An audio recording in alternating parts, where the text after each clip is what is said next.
L'accord que signera la République démocratique du Congo et le Rwanda est un marché de dupes, une violation de la souveraineté et le droit à disposer des richesses pour la RDC.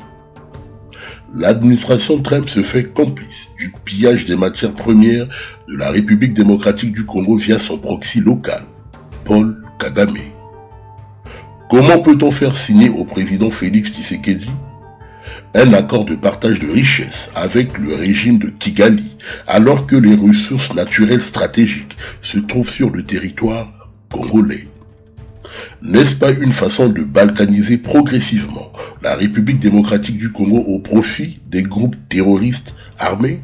I think on Friday we have coming in, the Congo is coming in and Rwanda is coming in. That was a vicious war that went on, a machete war.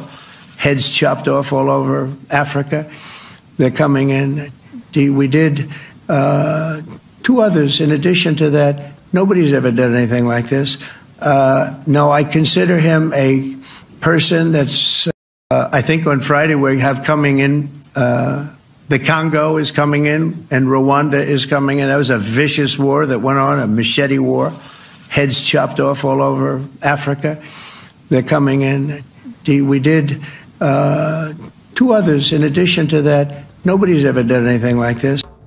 Contrairement aux déclarations du président américain Donald Trump, Kinshasa avait proposé un accord de sécurité contre l'exploitation des ressources naturelles stratégiques aux Américains.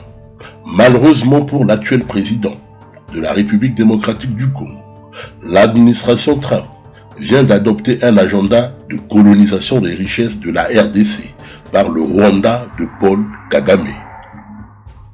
Le président Félix Tshisekedi est en partie responsable de cet accord de dupes, de cette nouvelle forme de colonisation du sous-sol congolais par le Rwanda. En réalité, il n'est autre que le proxy de l'Occident collectif dans la sous-région des Grands Lacs. Le pillage des ressources naturelles et des milliers de morts continueront dans cette partie de l'Afrique, car dans l'agenda de l'Occident, la RDC, la République démocratique du Congo, ne devrait pas bénéficier d'une stabilité, gage de l'exploitabilité continue des richesses faramineuses du Congo. La République démocratique du Congo et le Rwanda ont convenu d'un accord de paix provisoire qui vise à mettre fin aux hostilités dans l'est de la RDC. L'accord, négocié par les États-Unis, devrait être signé vendredi prochain, le 27 juin. Selon le département d'État américain, le texte prévoit un désarmement, l'intégration des groupes armés non étatiques et le retour des réfugiés déplacés dans l'est de la RDC. Cette région est en proie à un violent conflit depuis des décennies.